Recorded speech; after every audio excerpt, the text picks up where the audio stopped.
thinking of getting into goat farming, but can't decide whether to focus on meat production or breeding for genetics? Here's the truth. Goats are more than just animals.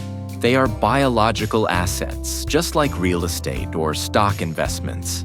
And if you're just collecting goats here and there without a clear goal or control over your production, then you're not really farming.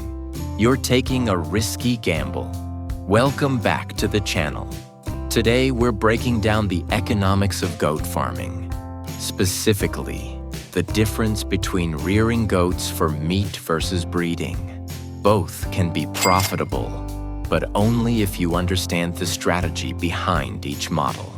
Let's explore what makes them work and how you can build a system that actually sustains itself. First things first, do your research. Visit local farms, understand your market, learn which breeds thrive in your region, what health risks exist, and how much goat meat sells for. Know your environment before you buy your first animal. Too many people rush in, excited, but blind to the realities. Next, be clear about your farming goal.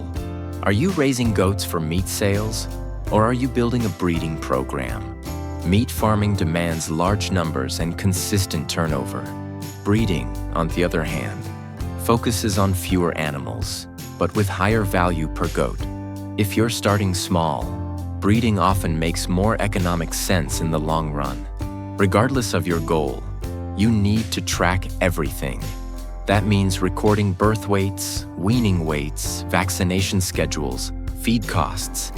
Farming is a real business, and if you're not measuring your inputs and outputs, you'll never know if you're growing or bleeding money. Let's talk about ROI, return on investment.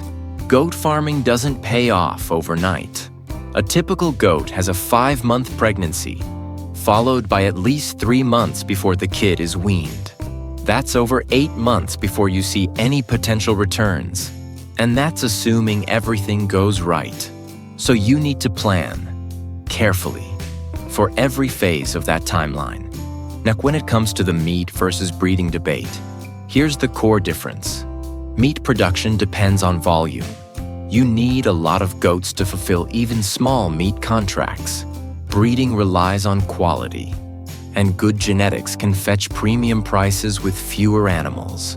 Many successful farmers run 2 lines on their farms, one for meat and one for breeding.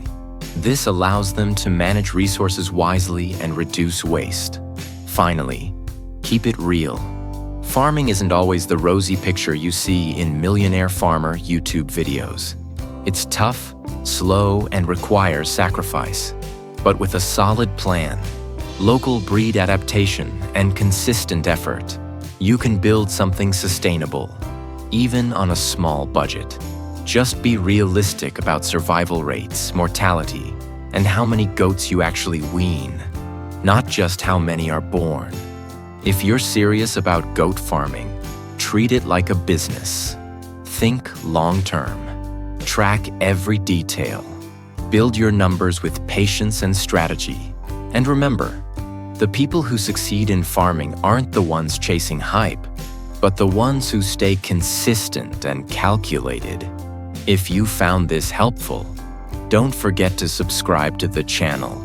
Hit the bell icon and drop your questions in the comments. We're here to help you farm smarter, not harder.